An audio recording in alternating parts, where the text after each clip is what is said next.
En psychopathar eða siðblindingar aðeins 1–2% mannfjöldans, en þeir fremja stóran hluta alvarlegra ofbeldisbrota. Rannsóknir sýna svo að þeir eru miklu líklegri til að sleppa fyrr úr fangelsi en aðrir fangar vegna hæfileika sinna til að ljúga og blekkja.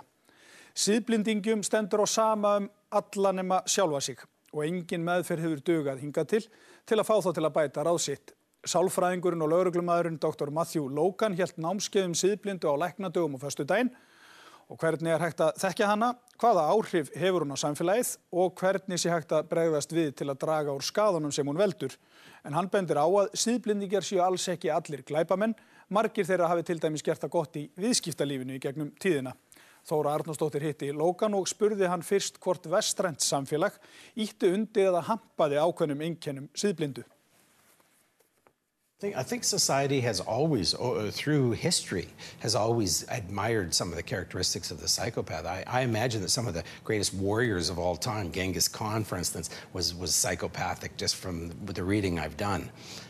So yes, there are characteristics that are very much admired, especially in a male-dominated world, with some of the characteristics being quite macho and aggressive. Can you just give us a few examples? Sure. Well, one of them, the need for stimulation, is something that we're still just really touching the surface on.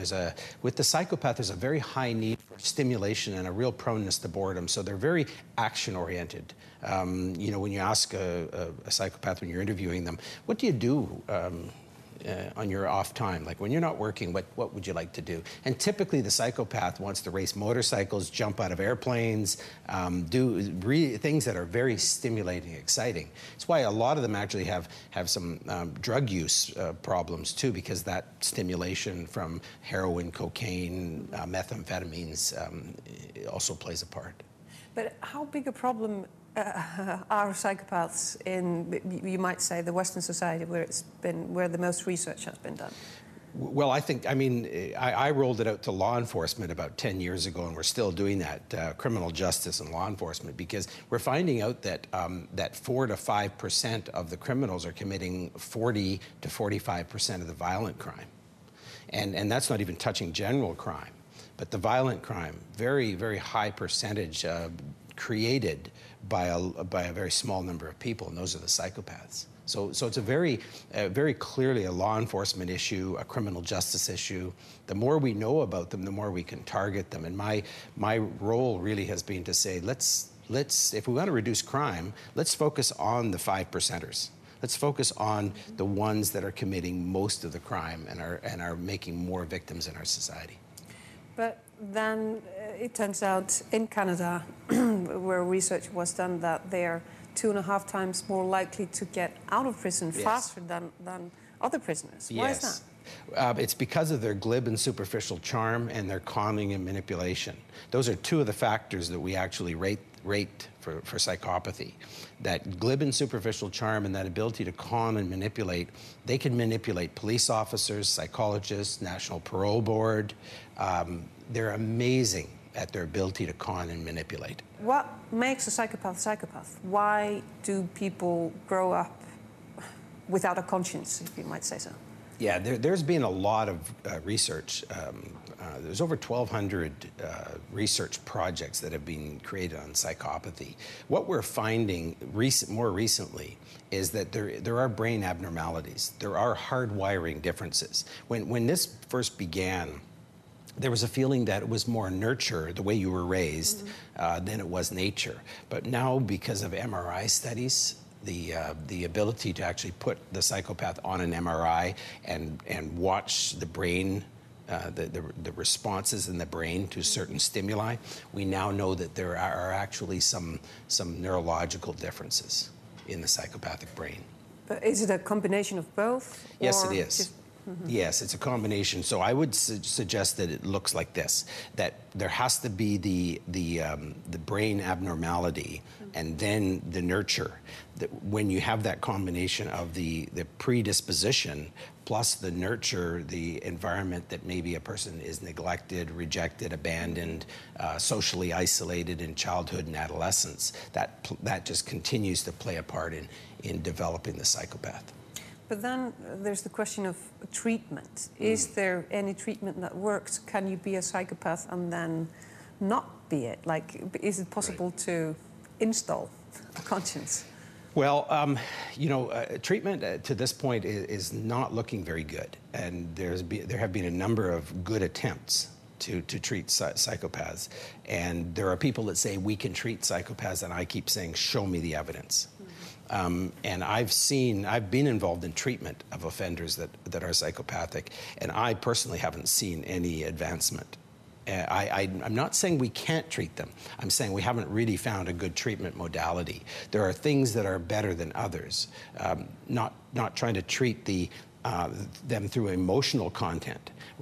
I was in a program where we tried to treat offenders by getting them in touch with their emotions, and the more I learned about psychopathy, the more I learned what a waste of time, because they don't have an ability to empathize for another individual. The only person they care about is self.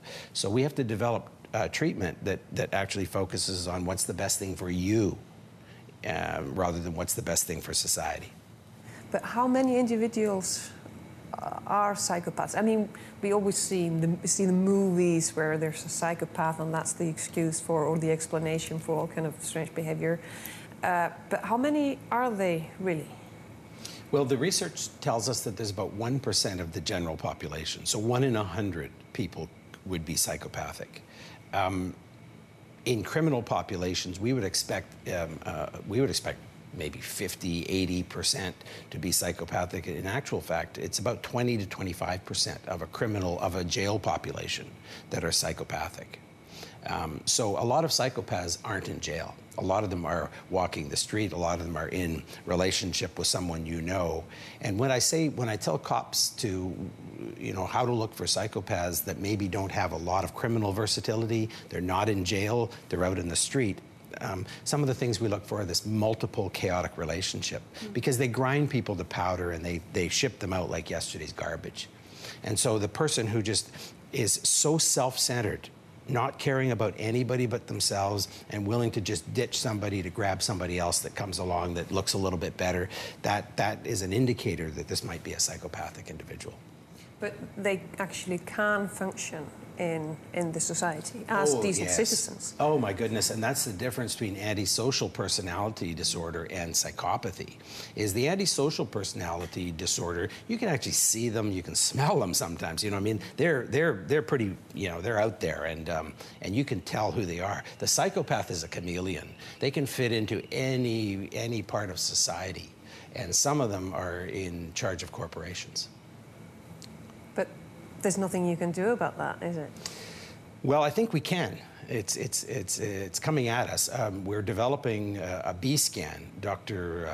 Robert Hare, Dr. Paul Babiak, who have written the book Snakes and Suits When Psychopaths Go to Work, really focusing on the corporate psychopath. They're also developing a B scan, which is a derivative of the PCLR, of the psychopathy checklist, where businesses can actually do a bit of scanning before they hire or before they promote into executive class. So there are some things coming, because we do have to, they can wreak havoc on a business and destroy individuals within corporations. But they can also function quite well, and with their predatory behavior, like in the financial sector. Yes. I mean, I'm just thinking about a film like Wall Street or Wall Street's whatever. A perfect example. Perfect example. And the person of Michael Douglas, especially in Wall Street 1, I didn't really see it that well established in Wall Street 2, but Wall Street 1 was classic snakes and suits. And here was a person that, he says, give me people without feelings. If you need a friend, get a dog. It's warfare out there. Those are all statements that would come from a psychopath. So Wall Street 1 is a very good depiction of the snake and suit. This all depicts men, usually. Women can be psychopaths as well, but what's the proportion?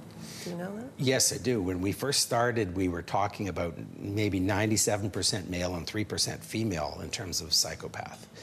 We now are more at the 89% male, 11% female, because we weren't willing to recognize that women can murder, that women are vicious, that women can be without conscience as well as males. And so we're recognizing that that there are females in society that are psychopathic and have the exact same personality traits as the males. Don't you ever, I mean, doing your job, meeting all those psychopaths, doing the assessments and all that, don't you ever just get pessimistic and you know, just feel bad about the humankind? I've been there. You know, I was a police officer with the Royal Canadian Mounted Police for 28 years, and so I think I got through a lot of that early in my career as a police officer. So these days, I don't feel that way as much as I did in some of those early days where we were just throwing them in jail, watching them come out. Mm-hmm. So these days, I feel like we just need to get more education into society about this individual called the psychopath. So we're on the right path. We are. I'd like to move faster on that one, but we are on the right path. Yeah. Thank you very much for being with us. You're very welcome.